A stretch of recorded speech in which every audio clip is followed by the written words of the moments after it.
Hello students, class 10. I was telling the history. Today is the video 5 of the chapter, the nationalism in India. Let us start.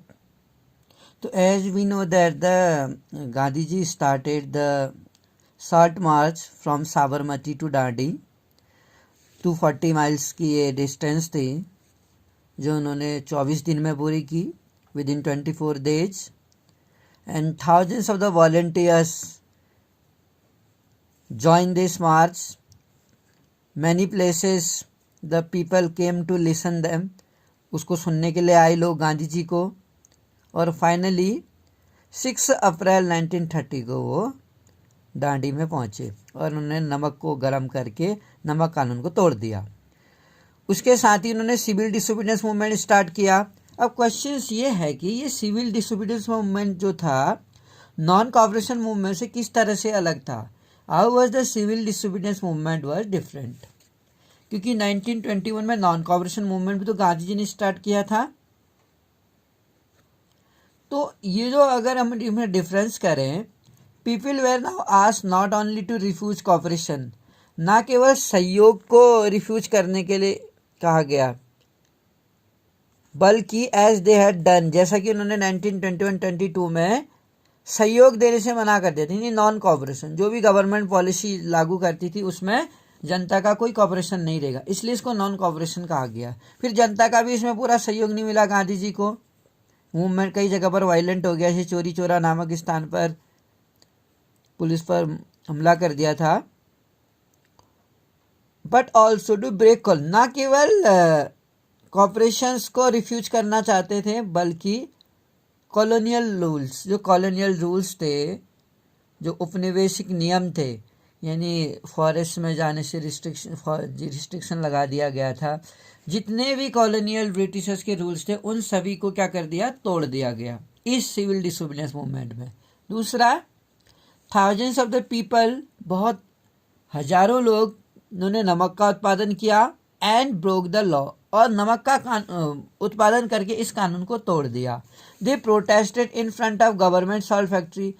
इन सभी लोगों ने, thousands peoples ने all over the India, अगर हम बात करते हैं तो लाखों लोग होंगे, उन लोगों ने जो गवर्नमेंट सॉल्ट फैक्ट्रीज थी उनके आगे क्या किया, प्रोटेस्ट किया, विरोध किया.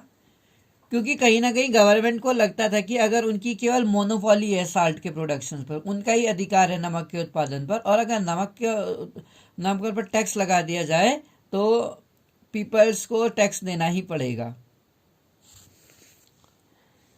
तीसरा जो कारण था, foreign cloth were boycotted and liquor shop were picketed. इन दोनों ही मूवमेंट में अगर हम देखें ये दोनों चीज की गई थी कि फॉरेन क्लोथ जो थे उनका बॉयकॉट किया गया और जो लीकर शॉप थी उसकी पिकेटिंग की गई, यानी शराब की दुकानों की घेराबंदी की गई. और विदेशी कपड़े जो थे उनको, यहाँ जितने विदेशी कपड़े थे उन सब की होली जलाई गई, विदेशी जो सामान था उसका बहिष्कार किया गया और शराब की दुकानों की पिकेटिंग की गई. सिविल डिसोबीडियंस मूवमेंट की अगर हम बात करें तो पीजेंट्स रिफ्यूज टू पे रेवेन्यूज. जो पीजेंट्स थे उन्होंने रेवेन्यू को देने से मना कर दिया, रेवेन्यू चुकाने से मना कर दिया, टैक्स चुकाने से. पीजेंट्स को कई तरह की प्रॉब्लम्स फेस करनी पड़ती थी, जैसे कई बार नेचुरल क्लाइमेटीज कहे हम, या प्रोडक्शन ज़्यादा नहीं होता था, तो उस कंडीशन में वो रेवेन्यू नहीं चुका पाता था, जिसके अगेंस्ट ब्रिटिशर्स की इस पॉलिसीज के अगेंस्ट पीजेंट्स ने भी एक मूवमेंट्स कर दिया था.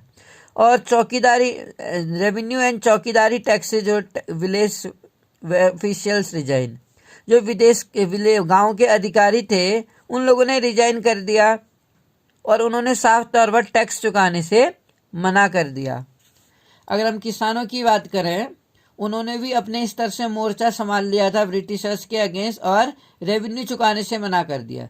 जैसे कि ये दोनों बातें सेम है. 1920 में भी फॉरेन क्लोथ्स, जो फॉरेन गुड्स था उसका बॉयकॉट किया और क्लोथ को जला दिया गया, बॉन फायर, और लीकर शॉप की पिकेटिंग की गई थी. फॉरेस्ट पीपल जो थे, हम बात करें अगर आदिवासियों की, वायलेटेड फॉरेस्ट लॉ, उन लोगों ने जंगल के कानून को तोड़ दिया by going into reserve forest, वो रिजर्व फॉरेस्ट जो थे जहाँ पर जाना अलाउड नहीं था, ग्रेजिंग्स और कुछ भी नहीं ले सकते थे, to collect wood and graze cattles. तो उन कानून को, उस फॉरेस्ट लॉ को जो फॉरेस्ट में रहने वाले लोग थे, आदिवासी जो लोग थे, उन लोगों ने तोड़ दिया और अपने जानवरों को लेके जंगलों में जाने लगे।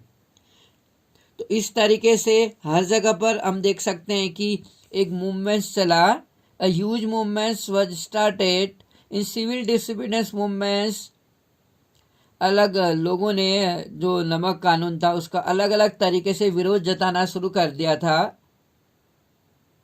अगर हम देखें फैक्ट्री वर्कर्स की, उन्होंने सॉल्ट मैन्युफैक्चरिंग जो फैक्ट्री थी उसके आगे डिमॉन्स्ट्रेशन किया, विरोध किया ब्रिटिश पॉलिसीज का, और किसानों ने भी लैंड रेवेन्यू चुकाने से मना कर दिया, और जो आदिवासी थे उन्होंने जंगलों में जाने लग गए अपने जानवरों को लेके। यानी पूरी तरह से जो कॉलोनियल रूल थे, ब्रिटिशर्स रूल थे, उनका प्रोटेस्ट किया।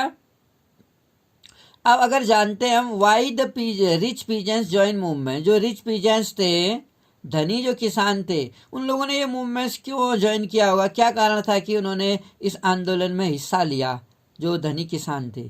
आइए जानते हैं। जो रिच फार्मर्स थे कंट्री साइड के गाँव में, जो गांव में धनी किसान थे, कम्युनिटीज जैसे कि पटीदार गुजरात के और जाट जो उत्तर प्रदेश के थे, उन्होंने एक्टिवली सिविल डिसोबीडियंस मूवमेंट में हिस्सा लिया। पर क्वेश्चन ये आता है कि आखिर क्यों लिया, उनको क्यों जरूरत आ पड़ी इस मूवमेंट में पार्टिसिपेट करने की। जो रिच तालुकदार थे या लैंडलॉर्ड्स थे, जाट थे जो यूपी के और गुजरात के पटीदार थे, ये सभी लोगों ने इस मूवमेंट में बढ़ चढ़ के हिस्सा लिया। तो देखते हैं। The producers of commercial crop, क्योंकि वो कॉमर्शियल क्रॉप्स प्रोड्यूसर थे, उनके उत्पादक थे वो वाणिज्यिक फसलों के। They were very hardly hit by trade depression and falling prices. वो शायद बड़ी मुश्किल से ही उनको क्या था, हार्डली हिट, मार पड़ती थी उन्हें। जो ट्रेड व्यापार का जो मंदी थी, यहाँ कीमतें जो नीचे हो जाती थी वस्तुओं की, उसकी जो मार पड़ती थी बहुत कम पड़ती थी, क्योंकि वो कॉमर्शियल क्रॉप्स उगाया करते थे। तो लेकिन हुआ क्या, जैसे ही as their income fell they found hard to pay the revenue. अब रिसेशन के टाइम पर जब क्रॉप्स का उन्हें प्राइस नहीं मिला, अफोर्डेबल प्राइस, तो वो उनकी इनकम कम हो गई और उनको रेवेन्यू चुकाना मुश्किल हो गया। प्रोड्यूसर्स पर यह मुश्किल आई थी और दे इंथुथियास्टली सपोर्ट, इसलिए उन्होंने बड़े जोश के साथ इंथुथियास्टली सपोर्ट सिविल डिसोबीडियंस को उसने सपोर्ट किया। They took part in boycott programme, उन्होंने बहिष्कार कार्यक्रमों में हिस्सा लिया कि विदेशी कपड़ों का, विदेशी वस्तुओं का बहिष्कार किया गया। जो लैंड टैक्स था उसके अगेंस्ट एक मूवमेंट चलाया and refuse to pay the revenue को चुकाने से इनकार कर दिया। इनके लिए अगर हम बात करें, जो स्वराज था अगेंस्ट हाई रेवेन्यू के अगेंस्ट था। स्वराज का अर्थ था कि वो जो टैक्स देते हैं वो नहीं चुकाना पड़ेगा उन्हें। दे डीपली डिसअपॉइंट, लेकिन वो बहुत डीपली डिसअपॉइंट हुए जब सिविल डिसोबीडियंस वापस ले लिया गया कॉल ऑफ वॉर 1931 में। और when the revenue rates being revise, बिना रेवेन्यू रेट्स को रिवाइज किए बिना, यानी कि जो रेवेन्यू वो चुकाया करते थे उसमें उनका कोई इम्प्रूवमेंट नहीं हुआ, उनकी मांगें नहीं मानी गई। तो बिना उनकी मांगों को माने, बिना किसानों की मांगों को माने, सिविल डिसोबीडियंस वापस ले लिया। तो 1932 में जब दोबारा ये मूवमेंट हुआ तो यही कारण था कि रिच जो फार्मर्स थे उन लोगों ने सिविल डिसोबीडियंस मूवमेंट को पार्टिसिपेट नहीं किया। तो हम समझ सकते हैं कि किसानों के लिए कितनी मुश्किलें थी, जहाँ शायद ही उनको कभी कम कीमतें मिलती हो या उनको ट्रेड डिप्रेशन होता, व्यापार में मंदी आई हो, लेकिन कहीं ना कहीं जब कीमतें गिर जाती थी तब भी उनका जो व्यापार था उनको उसमें मार नहीं पड़ती थी। लेकिन उनकी इनकम फेल हो गई रिसेशन के कारण और उनका रेवेन्यू चुकाना मुश्किल हो गया। इसी कारण तो उन्होंने क्या किया, बॉयकॉट प्रोग्राम में हिस्सा लिया और रेवेन्यू रिफ्यूज के लिए उन्होंने एक मूवमेंट चलाया। अब अगर हम गरीब किसानों की बात करें, इसमें एक रिच पीजेंट्स थे। रिच पीजेंट्स ने तो इसलिए पार्टिसिपेट किया क्योंकि वो जो कॉमर्शियल क्रॉप्स उगाते थे उसकी जो प्राइस थी वो फॉल होने से उनकी इनकम में काफ़ी इफेक्ट पड़ा, और इनकम में इफेक्ट पड़ने के कारण उन्होंने फाइनली इसमें मूवमेंट में हिस्सा लिया। अब जो गरीब किसान थे, nobody supported the poor peasants, किसी ने भी जो गरीब किसान थे उनको सपोर्ट नहीं किया। अब कारण क्या था, गरीब किसानों को सपोर्ट ना करें, कांग्रेस ने भी नहीं किया, even Congress, because they did not want to break their relation, क्योंकि वो रिच लैंडलॉर्ड और फार्मर से अपने रिलेशन नहीं तोड़ना चाहती थी। वो रेवेन्यू के अगेंस्ट नहीं जा सकते थे क्योंकि जो रिच लैंडलॉर्ड्स को किराया देते थे या रेवेन्यू देते थे, अगर कांग्रेस पुअर पीजेंट्स का साथ देती तो उनके जो रिलेशन थे रिच लैंडलॉर्ड्स के साथ, जिनसे उन्हें पैसा मिलता था इलेक्शंस के टाइम पर, वो शायद नहीं मिलता और उनके रिलेशन खराब हो जाते। इस कारण से कांग्रेस ने भी पुअर पीजेंट्स का साथ कभी नहीं दिया with rich landlords and farmer. और इसी तरह जो बिजनेस क्लास थे, दे वांटेड पॉलिसीज, वो क्या करना चाह रहे थे, पॉलिसीज बनाई उन्होंने दैट सपोर्ट बिजनेस, जिसमें क्या किया गया, बिजनेस को सपोर्ट मिलता, जहाँ कॉलोनियल पॉलिसीज रिस्ट्रिक्टेड दियर बिजनेस एक्टिविटी, क्योंकि जो कॉलोनियल पॉलिसीज थी, जो उपनिवेशिक नीतियाँ थी, उन नीतियों से क्या हुआ, इनके बिजनेस पर रिस्ट्रिक्शन, पाबंदी लगाई गई थी। तो वो ऐसी पॉलिसीज चाहते थे, ऐसी नीतियाँ चाहते थे जो उनके बिजनेस को सपोर्ट कर सके, बिजनेस क्लास के बिजनेस को सपोर्ट कर सके, क्योंकि जो विदेशों से सामान आता था ब्रिटिशर्स का, उसमें टैक्स नहीं लगाया गया था, जिसके कारण जो बिजनेस क्लास थे उनका जो गुड्स थे वो नहीं बिक पाता था। तो वो एक पॉलिसीज चाहते थे they want protection against import of foreign goods, वो क्या चाहते थे, प्रोटेक्शन चाहते थे इम्पोर्ट ऑफ फॉरेन गुड्स, जो फॉरेन गुड्स वो इम्पोर्ट कर रहे हैं उसके लिए वो प्रोटेक्शन चाहते थे। दैट वर्ड डिस्करेज इम्पोर्ट्स, अगर प्रोटेक्शंस मिलता उन्हें उनके गुड्स के लिए तो उससे क्या होगा, डिस्करेज होगा, इम्पोर्ट कम किया जाएगा, इम्पोर्ट जितना कम किया जाएगा उनका जो गुड्स है जो बिजनेस कर रहे हैं वो ज़्यादा अच्छा रहेगा। तो इसलिए जो बिजनेस वर्ग था उन्होंने भी इस मूवमेंट्स में हिस्सा लिया। अब ये मान के चलिए कि सिविल डिसोबीडियंस मूवमेंट्स में रिच पीजेंट्स ने क्यों हिस्सा लिया, पुअर पीजेंट्स ने क्यों हिस्सा लिया, क्योंकि पुअर पीजेंट्स को पता था कि कांग्रेस उनका साथ कभी नहीं देगी, कांग्रेस अपने रिलेशन कभी ख़राब नहीं करेगी रिच लोगों से। उन्होंने भी इस मूवमेंट में हिस्सा लिया। बिजनेस क्लास की हम अभी बात कर रहे हैं, उन्होंने भी इस मूवमेंट में हिस्सा लिया। दे फॉर्म्ड, उन्होंने क्या किया, इन जो बिजनेस क्लास थे उन्होंने एक इंडस्ट्रियल कॉमर्शियल कांग्रेस की स्थापना की थी, याद रखिएगा 1920 में, यानी कि एक औद्योगिक वाणिज्यिक कांग्रेस की स्थापना की थी 1920 में, और एक federation of India chamber of commerce and industry, जो फिक्की बोलते हैं, 1927 में फिक्की की स्थापना की थी by Purushottam Das and G D Birla. ये दो व्यक्ति थे जिनके अंडर लीडरशिप में Indian chamber of commerce and industry की स्थापना की गई थी।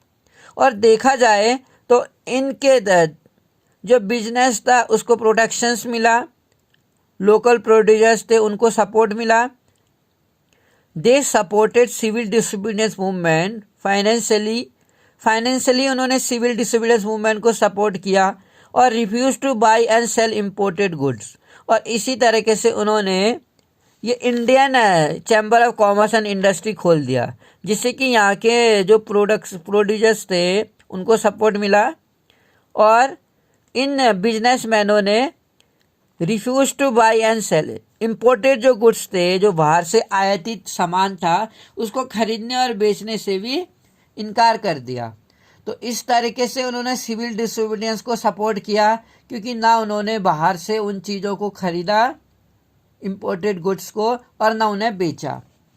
बिजनेसमैन जो थे उन्होंने स्वराज के कई अर्थ निकाले। एज ए टाइम, एक ऐसा समय देखा उन्हें स्वराज के लिए जब trade and industry can flourish, जब जो व्यापार है, उद्योग है, वो फूल सकता है, विदाउट कॉलोनियल रिस्ट्रिक्शन, बिना किसी औपनिवेशिक पाबंदियों के स्वराज की मदद से। स्वराज को ऐसे अर्थों में देखा कि ये ऐसा समय था जब विदेशी वस्तुओं को, विदेशी सामानों को ना बेचकर जो भारतीय वस्तुएं थी उनको बेचकर उनको सपोर्ट मिलता। वो कैसे मिल सकता था? विदेशी वस्तुओं को बहिष्कार करके मिल सकता था। इसलिए बिजनेसमैनों ने क्या किया, यहाँ पर इंपोर्टेड गुड्स को खरीदना और बेचना बंद कर दिया। और उन्होंने स्वराज के लिए उन्होंने देखा कि जो व्यापार और उद्योग है ऐसे समय में बिना किसी कॉलोनियल रिस्ट्रिक्शन के यहाँ भारतीय जो उद्योग हैं वो फैल सकते हैं। जो इंडियन इंडस्ट्रीज हैं उनको एक बूस्ट मिल सकता है और वो ग्रो कर सकती हैं बिना किसी कॉलोनियल रूल की, क्योंकि वो इंडियंस थी, इंडियन सामान था, तो उस पर ज़्यादा रिस्ट्रिक्शन ब्रिटिशर्स नहीं लगा सकते थे। तो इस तरीके से हमने देखा कि अलग अलग वर्ग के लोगों ने सिविल डिसोबीडियंस मूवमेंट को सपोर्ट किया। उसके पीछे कारण थे, चाहे वो धनी किसान हो, चाहे पुअर पीजेंट्स हो, या वो बिजनेसमैन हो। बिजनेसमैनों का तो हमें पता है कि उन्होंने क्या किया, किस तरीके से उन्होंने इंपोर्ट को डिस्करेज करने के लिए उन्होंने एक पॉलिसी बनाने, वो प्रोटेक्शंस चाहते थे। They wanted protection against the, किसके अगेंस्ट? Import of goods. जो विदेशी वस्तुएं थी जो यहाँ इंपोर्ट की जाती थी उसके अगेंस्ट चाहते थे प्रोटेक्शन। क्योंकि जो लोकल यहाँ पर बिजनेसमैन थे, पुरुषोत्तम दास की बात करें या जीडी बिरला की, वो चाहते थे यहाँ के लोकल जो प्रोड्यूसर्स हैं, लोकल प्रोडक्ट्स हैं, गुड्स हैं, उनको एक मार्केट मिले, फ्लोरिश हो, और बिना किसी, क्योंकि ब्रिटिशर्स की उन्होंने पॉलिसी देख ली थी, वो बहुत रिस्ट्रिक्शन लगा देते थे। तो वो व्यापार में, ट्रेड और इंडस्ट्रीज में किसी भी तरह का रिस्ट्रिक्शन नहीं चाहते थे जो हमारे इंडियन बिजनेसमैन थे। तो इसलिए उन्होंने विदेशी कपड़ों को खरीदना और बेचने से साफ तौर पर इनकार कर दिया। अब जब यहाँ के उद्योगपति जो थे, इंडस्ट्रियलिस्ट जो लोग थे, उन लोगों ने ही विदेशी वस्तुओं को बहिष्कार कर दिया, तो कहीं ना कहीं यहाँ के जो स्थानीय उत्पादक थे उनको बढ़ावा मिला और पाबंदियाँ भी कम होती गई। तो in this way I taught you कि सिविल डिसोबीडियंस मूवमेंट में किन किन लोगों ने हिस्सा लिया। I hope you understood. The next rest part of this chapter I will continue in next video. Thank you for listening me.